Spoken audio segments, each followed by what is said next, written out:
Salut, c'est Adrien, bienvenue dans cette vidéo. Si vous ne me connaissez pas, je suis musicien reconverti en développeur informatique et aujourd'hui cofondateur d'une startup qui s'appelle Citrus. Sur cette chaîne, je partage les outils et les concepts de développement personnel et d'entrepreneuriat qui m'aident chaque jour un peu moins nul.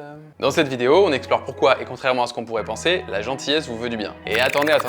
Je sais ce que vous allez dire. C'est mignon d'être gentil, gna gna gna, pourquoi il nous casse les avec sa bienveillance et sa morale à 2 balles. Mais non, c'est pas du tout ça dont il est question. Regardez cette vidéo et vous verrez de quoi je veux parler. Si vous n'êtes pas content, c'est 100% remboursé. Mais Adrien, YouTube, c'est gratuit.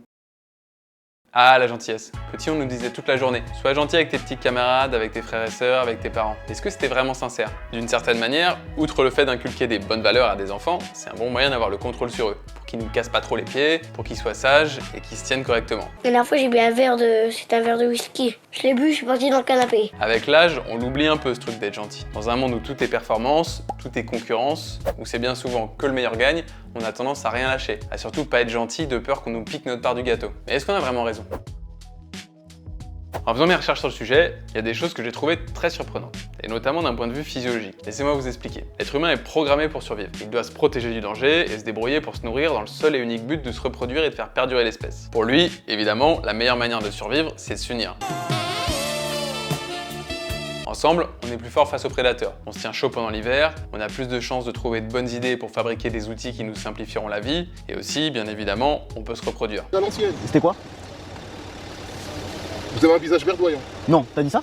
Un visage verdoyant? Un visage verdoyant. Et t'es marié maintenant? Maintenant, je suis marié. L'homme est un animal de groupe, et ce que j'ai découvert d'incroyable, c'est qu'il est chimiquement programmé pour devenir un être social. Dans le corps, des hormones provoquant un sentiment de bien-être sont libérées quand on s'unit, et quand on partage des choses. L'hormone principale responsable de ce phénomène s'appelle l'ocytocine. C'est une hormone synthétisée par le corps humain qui est responsable des sentiments chaleureux qu'on émet quand on est connectés les uns aux autres. Et histoire vraie, d'immenses quantités d'ocytocine transitent dans le corps d'une femme lorsqu'elle donne naissance à un enfant. Et oui, Jamy, on dit que c'est cette hormone qui est responsable du lien mère-enfant. Incroyable, hein? Incroyable. Les études montrent qu'elle diminue l'anxiété et le stress, apporte un sentiment de sécurité, de rapprochement et d'épanouissement. En fait, c'est cette hormone qui vous fait des petits papillons dans le ventre quand vous êtes amoureux. Et c'est aussi cette hormone qui est produite lorsqu'on est, devinez quoi, gentil.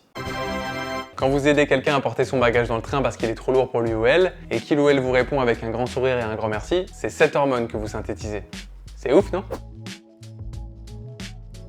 Plus je parle de ce sujet, plus j'ai l'impression qu'on mélange à tort 2 notions différentes. Ni l'école, ni la société, ni le monde du travail n'apprennent à être gentils. Elles forment plutôt des individus aimables, corrects et courtois. Des gens capables de vivre ensemble finalement. Ça me plaît pas trop personnellement, car c'est vraiment cette idée de contrôle, de marcher au pas, sans vraiment être conscient de qui on est et de comment on veut vivre ensemble. Mais être sympa, c'est pas être gentil, faut pas tout confondre. Même si c'est vrai, la frontière est pas toujours nette entre les deux. L'amabilité, c'est lié à des motivations extérieures. En général, c'est lié à l'attente d'une récompense. Il y a une notion de transaction et de but. C'est peut-être simplement culturel, mais en tout cas, dans l'inconscient collectif, on est autorisé à mentir dans le but d'éviter l'inconfort d'une vérité dérangeante. On a tous été habitués depuis tout petit à dire des choses qu'on ne pense pas vraiment, simplement par courtoisie. Quand on t'invite à dîner et qu'on te sert un truc pas bon, il y a peu de chances que tu te dises que c'est le cas à la personne qui t'a invité. Oui, merci. C'est délicieux. Au contraire, la vraie gentillesse, c'est caractérisée par une motivation intrinsèque. La gentillesse vous impose la vérité, aussi moche et douloureuse soit-elle. Car l'intégrité, c'est une valeur supérieure à ses yeux. La notion de bienveillance qui accompagne la véritable gentillesse se détache des codes de la société. Et de ce point de vue-là, on peut dire que ça demande du courage. Alors franchement, arrêtons 5 minutes les clichés. On peut être solide comme un roc et gentil comme personne. Faut pas oublier que le gros méchant n'est jamais rien d'autre que quelqu'un de blessé qui a souffert d'une manière ou d'une autre et qui s'est construit une carapace pour que ça n'arrive plus. D'ailleurs, être gentil n'empêche pas d'être un gagnant, d'être un compétiteur. On peut être le plus gentil qui soit et détruire son adversaire sur un court de tennis, lors d'une compétition, ou en business. Regardez Rafael Nadal. Arrête de parler de Rafa tout le temps, tu nous fatigues avec Rafa là. Ça donne à la victoire d'autant plus de saveur. Alors à choisir, si on essayait de tirer un trait sur l'individu alpha qui écrase tout sur son passage, et plutôt d'être le good guy. Être gentil, c'est porter à un instant T les intérêts de l'autre au-dessus des siens. Et contrairement à ce qu'on pourrait penser, comme je le disais juste avant, être gentil, c'est parfois dire des choses qui fâchent, ou du moins qui contrarient. Pour ça, c'est un peu contre-intuitif. Par exemple, un truc classique en entreprise. Plutôt que de faire de la langue de bois vis-à-vis d'un collègue ou d'une collègue qui travaille pas bien, être gentil, ça peut vouloir dire prendre son courage à 2 mains et expliquer ce qui va pas, sans porter de jugement, sans faire sentir qu'il ou elle est inférieur à vous. Lui dire pourquoi ça va pas, comment ça pourrait être mieux et lui faire comprendre que vous êtes là pour le ou la soutenir. En aucun cas, c'est une forme de faiblesse. Et attendez, je vous vois venir. À être trop gentil, on se fait marcher sur les pieds, gna nanana, on se fait pas respecter. Cette bonne vieille notion de la loi de la jungle. Viens ici que je te bute, enculé! Non, alors ok, je vous l'accorde, c'est vrai, ça demande un paquet de confiance en soi. Mais être gentil, ça veut pas dire tout accepter. Faut savoir poser les limites, s'affirmer. C'est pas dire oui à tout. C'est pas non plus accepter qu'on vous fasse du mal. Quelqu'un qui va trop loin doit bien évidemment être puni. Une victime doit bien évidemment être défendue. C'est pas du tout ça dont je parle. Mais de quoi tu parles ? À être gentils les uns avec les autres, on se rend la vie plus agréable. On va plus loin, on est bien plus fort et le quotidien est bien plus sympa. Mais soyons francs, je suis pas toujours un bon samaritain. Il y a des jours où ça va pas, des jours où être gentil c'est pas facile. Mais il y a un truc fondamental dont on se prive en n'étant pas gentil. Un truc qu'on a tous tendance à ne pas voir et qui est pourtant si évident. Stop it.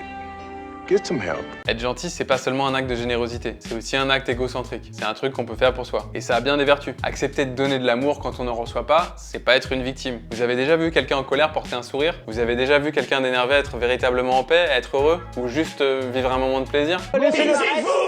Sans rigoler. Alors qu'un acte de gentillesse, aussi petit soit-il, tenir une porte derrière soi, porter des courses, aider quelqu'un à ramasser ce qu'il a fait tomber, c'est toujours associé à un sourire. Chez celui qui agit comme chez celui qui reçoit. Ça fait vraiment du bien. Ouais. Et j'ai envie d'ajouter à ce sujet que les opportunités se présentent toujours à ceux qui sont vraiment gentils. Pas faussement gentils dans le but de recevoir quelque chose en retour, mais véritablement, sincèrement gentils. Quand on est honnêtement gentil, on fait toujours de son mieux. Et quand on fait vraiment de son mieux, on attire inconsciemment les bonnes personnes et les opportunités dans sa vie. À ce sujet, je vous renvoie vers l'épisode que j'ai tourné sur le livre Les 4 accords Toltec, dans lequel je parle justement de cet accord qui consiste à toujours faire de son mieux. En étant sincèrement gentil, on est en phase, on émet des bonnes vibes et tout le monde a envie d'échanger avec nous. Quand on fait attention aux gens qui nous entourent, les portes finissent toujours par s'ouvrir. Conclusion.